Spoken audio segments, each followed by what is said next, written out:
प्रणाम मित्रों।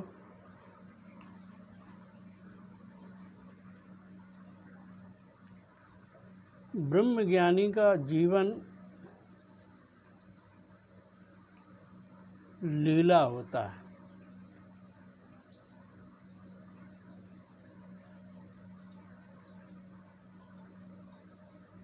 लीला से आशय है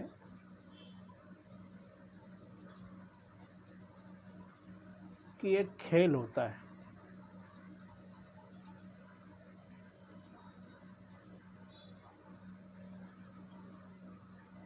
क्योंकि ब्रह्मज्ञानी तो होता ही नहीं है, वो तो मिट चुका होता है, वो ब्रह्म में लीन हो चुका होता है।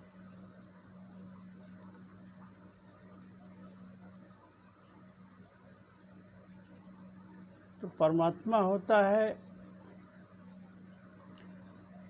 या कहो अस्तित्व होता है और शरीर होता है। तो वो जो भी क्रिया करता है इस जगत में, वो क्रिया एक खेल की भांति रहती है। सिर्फ उसका वो सिर्फ साक्षी होता है, उसके कोई संस्कार नहीं बनते हैं। वो जो भी क्रिया कर रहा है वो सिर्फ शरीर की क्रिया हो रही है, उसके कोई संस्कार नहीं बनते हैं। जब कोई संस्कार नहीं बनते हैं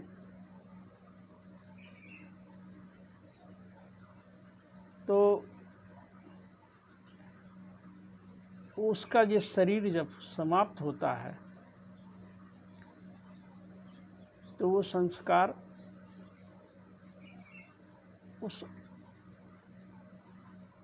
चेतना के साथ नहीं जाते हैं, उसका फिर दूसरा जन्म नहीं होता है। वो चाहे तो ले सकता है एक जन्म, ये उसकी स्वेच्छा पर डिपेंड करता है।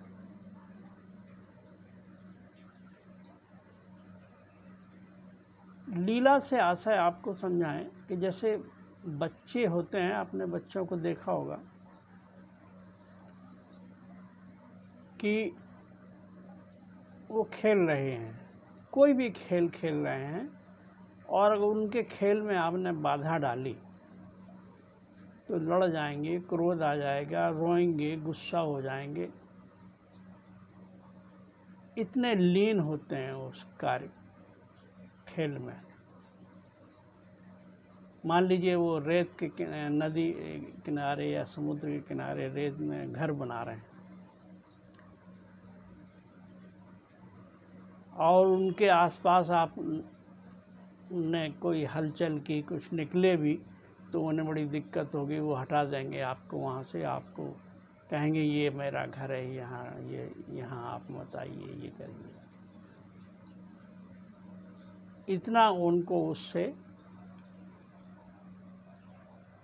खेल में तल्लीनता रहती है।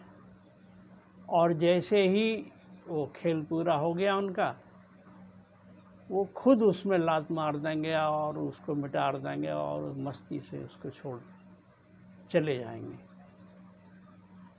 ऐसे ही ब्रह्म ज्ञानी होता है। उसका मात्र शरीर चल रहा होता है, वो हर क्रिया को करता है, संसार के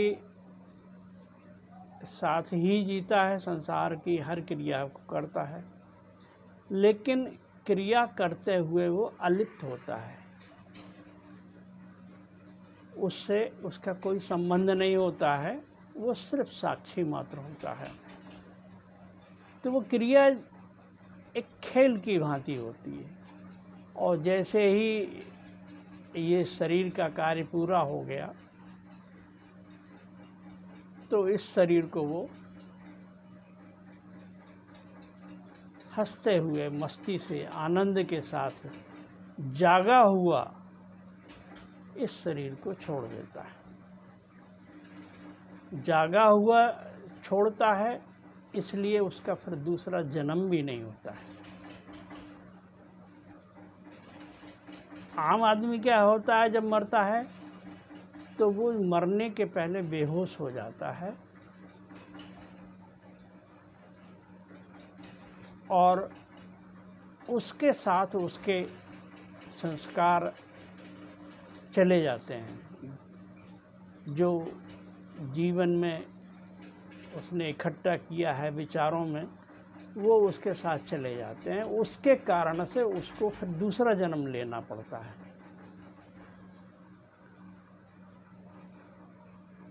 ब्रह्मज्ञानी के साथ क्या है, उसके कोई संस्कार नहीं है, कोई विचार नहीं है, शून्य में वो जी रहा है, शरीर खाली चल रहा है। शरीर क्यों चल रहा है? शरीर ऐसे ले लीजिए कि जैसे कुम्हार का चाक है, उसने डंडे से उसमें चक्कर भर दिए हैं। अब वो चक्कर जितने भरे हैं उतनी देर तक वो चाक घूमता रहेगा, और जब वो चक्कर खत्म हो जाएंगे तो वो चाक बंद हो जाएगा। ऐसे ही ब्रह्मज्ञानी का जो शेष जीवन होता है, वो जो पहले से मोमेंटम दे दिया गया है, पहले से जो पूरे जीवन की जो क्रियाएं हो रही थी, उन क्रियाओं के कारण से एक मोमेंटम क्रिएट हो गया है शरीर में। वो चक्र भर गए हैं, तो वो चक्र चलता रहता है, और जब वो पूरा हो जाता है तो फिर वो चाक बंद हो जाता है, यानी कि शरीर फिर वो इजीली छोड़ देता है।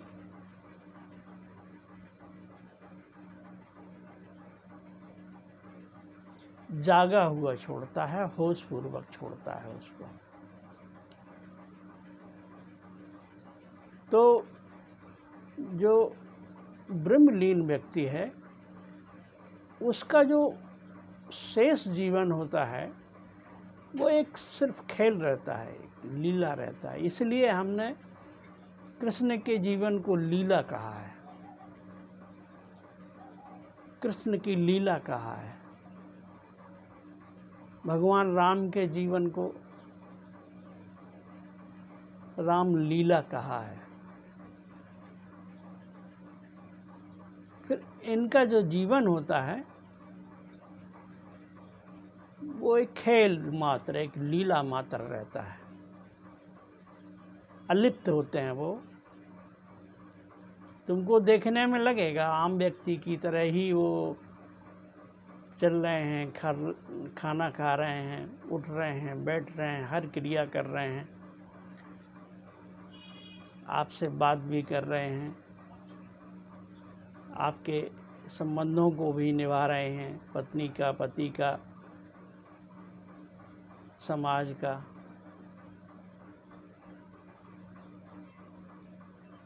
तो जो भी संबंध हैं उनको निभाते हुए वो एक लीला करता हुआ अपने जीवन को पूर्णता देता है,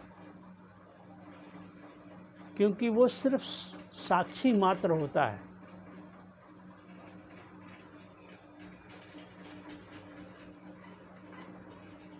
शरीर क्रिया कर रहा है और वो उस क्रिया का साक्षी है, करता नहीं है। हर जो संसारी व्यक्ति है वो करता होता है, वो कर रहा होता है, वो कहता है मैंने ये किया, मैंने ये किया, मैं ये कर रहा हूँ, मुझे ये करना है, मुझे भूख लगी है, मुझे खाना खाना है। तो वो उन क्रियाओं से पूरी तरह से लिप्त होता है और वो उनके संस्कार बनते हैं। तो वो संस्कार साथ में अचेतन माइंड में उसके चेतना के साथ चले जाते हैं। जब वो चेतना शरीर को छोड़ती है तो उसके साथ चले जाते हैं, तो उसको कहते हैं जीव चेतना, उसको जीव कहते हैं। और जिनके संस्कार नहीं होते हैं वो शुद्ध चेतना होती है, वो सिर्फ परमात्मा स्वरूप चेतना होती है। वो चेतना जब शरीर को छोड़ती है तो उसमें कोई संस्कार नहीं होते हैं, कोई विचार नहीं होता है, शून्य में वो विलीन हो जाता है। तो हम चाहेंगे कि आप सब लोगों का जीवन भी एक लीला हो जाए, एक आनंदपूर्ण, एक खेलपूर्ण हो जाए। उसके लिए ध्यान करिए और प्रेम या भक्ति, दो ही मार्ग हैं। और ओशो ने तो कहा है ये दो पंख हैं, एक ध्यान का पंख है, एक प्रेम का पंख है। इससे ही आप अपने जीवन में उड़िए। ध्यान अंदर हो, आनंदपूर्ण हो, और प्रेम बाहर के जगत में लोगों के संबंधों में हो। इन दो पंखों के साथ जीवन को आनंदपूर्वक जीते हुए, जीवन लीला करते हुए इस संसार से विदा लीजिए।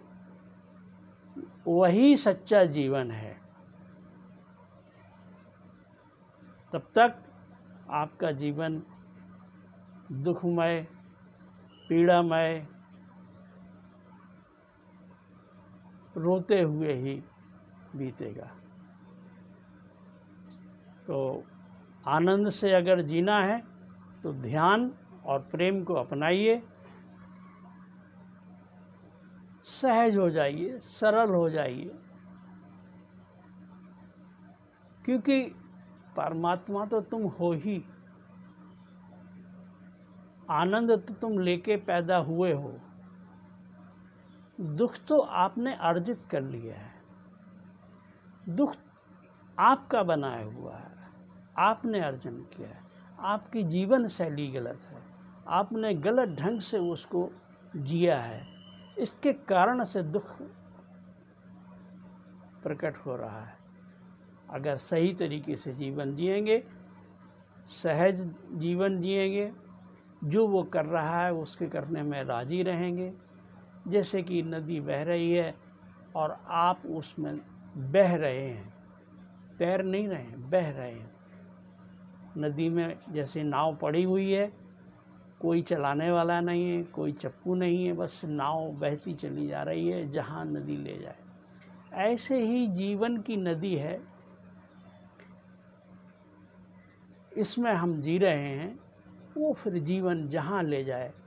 संतों का जीवन ऐसा ही होता है, वो जहाँ ले जाए वहाँ चला जाता है। उसमें वो उसकी कोई अपनी मर्जी नहीं होती है, कोई इफ एंड बट नहीं होता है।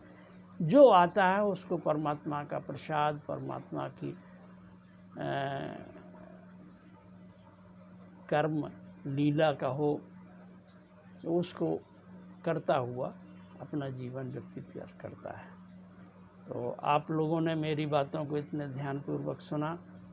आपके अंदर बैठे परमात्मा को प्रणाम, सत सत नमन। हरि ओम तत्सत।